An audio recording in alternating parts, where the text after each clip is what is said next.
In this video, you are going to witness the craziest alcoholic beverages from around the world.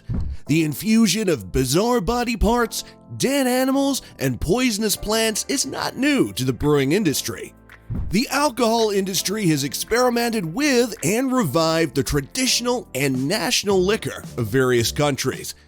Whether it is Eastern medicine or Western herbs, the ancient value of these unheard alcoholic drinks can never be lessened. Let's hope you don't show up to a party and see your shot glass filled with some of these drinks. The world of food is a growing channel. As we strive to make our content better, we just want to say thank you for your support and feedback. We really appreciate it. Now, let's dive straight into the video. Sour Toe Cocktail. The Sour Toe Cocktail is a shot of Yukon Jack whiskey with a preserved toe inside. And yep, guys, we're talking about a human toe. This crazy idea came from two brothers, Bottle and Louis Lycan, who made their own alcohol in Yukon-Luo, Alaska. When one of the brothers experienced extreme frostbite in one of his toes, there was no other solution than to chop it off. The toe was placed in an alcohol jar and later discovered by a captain named Dick Stevenson. And the rest, as they say, is history. The drink was originally served in a champagne glass, but most people couldn't tolerate seeing a toe in a champagne glass, so it was eventually reduced to a shot glass. I mean, let's move the toe from a champagne glass to a shot glass, instead of throwing the toe away. If you're wondering how they get the toes, we're pretty sure they go around chopping off toes in town. Protect your toes, guys! According to a bartender in Yukon, the toes are donations from the public. Relax, folks. Later on in the video, we're going to reveal the ancient Chinese mouse wine said to cure all illnesses. So stay tuned, guys. Pulque. Pulque is originally from Tepoztlan, a magical town in the state of Mexico. It was considered the drink of the gods before pre-colonial times. It was thought to be an elite drink, so the peasants didn't get a taste. Surprisingly, this traditional and age-old beverage is completely unheard of outside of Mexico. This is due to the fact that pulque is created from a large Mexican cactus plant called maguey, which is comparable to the agave plants used to make tequila and mezcal. Pulque is not distilled, in contrast to those other drinks. It's a wine-like beverage that never stops fermenting, so if you don't consume it right away, it will taste terrible as it gets more spoiled by the minute. This makes it exceedingly challenging to export pulque outside of Mexico. This drink has many medicinal benefits to it. It prevents diarrhea, cures gastrointestinal diseases, as well as plays a major part in the stimulation of the immune system. It has probiotic bacteria that can prevent serious health issues, such as inflammation of the colon. This godly drink also contains minerals, amino acids, and vitamin B and C, making it truly the drink of the gods. Reindeer Horn Whiskey. Next on our list is Reindeer Horn Whiskey.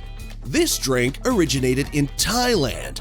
This ancient Thai rice grain whiskey is made by infusing actual reindeer antlers into the whiskey. Ginseng roots and a few other herbs are also added to the mixture. The mixture is stored in a clay pot and then kept for months. Reindeer Horn Whiskey is locally called Yadong. Yadong is crafted from more than 200 herbs. Some recipes have been passed down through families for centuries. Some Yadong alcoholic liquids are created to treat certain ailments, while others are intended to enhance the flavor of regional rice whiskeys. Many villages and cities in Thailand have Yadong bars where you can try a vast variety of this great booze. Bacon Vodka. The Bacon Vodka, bacon with a K, not a C. This drink gained popularity due to its funky bacon flavor. I mean, if you have bacon ice cream and bacon cakes, why not have a bacon margarita? The flavor is artificial but intense. According to most drinkers, it's very hard to tell that the bacon flavor is artificial. However, the question is, does it taste good? Most drinkers agree it has a funky taste to it. But if you have the nerve to get something funky in your mouth, go ahead. At least you'll still get the euphoric vodka feeling afterwards. Remember, you only live once. Cheers. Birch Sap Wine. The birch sap is the watery liquid that drops off the birch trees. The sap has a watery consistency, and it's alright to drink it directly from the tree. But, interestingly, the sap is also used to make a delicious wine. The wine is rosy and pungent. It smells just like green apples and roasted pine tips. The birch sap wine has many amino acids, proteins, antioxidants, enzymes, as well as various vitamins which are efficient for human health. The alcoholic beverage has also got some natural detoxifying properties due to the birch sap in it. This is definitely one drink you should take the next time you go wine drinking. Seagull Wine. Seagull wine is a liquor which dead parts of the seagull are soaked in and allowed to ferment for an extended period of time. The liquor is so strong that in earlier days, this wine was used to sedate patients for surgical operations. However, now it is seen as one of those thrilling bar challenges to take on with a friend. Seagull wine originated from the polar ice caps of the Arctic Ocean. The Inuits, the indigenous people of the Arctic region, used this beverage to get them through the freezing nights. It was made to battle the extreme cold in the ice caps of Arctic regions and gave them extra energy needed for heat. Baby Mouse Wine. Baby mouse wine is prepared by using rice wine and baby mice. 3-day-old mice are infused into rice wine and left to ferment for 12 to 14 months. And boom, it's ready to be served with a salted rim. Baby mouse wine originated in China and later became popular in Korea and other Asian countries. It was used as medicine by the locals who could not afford modern medical practices at the time.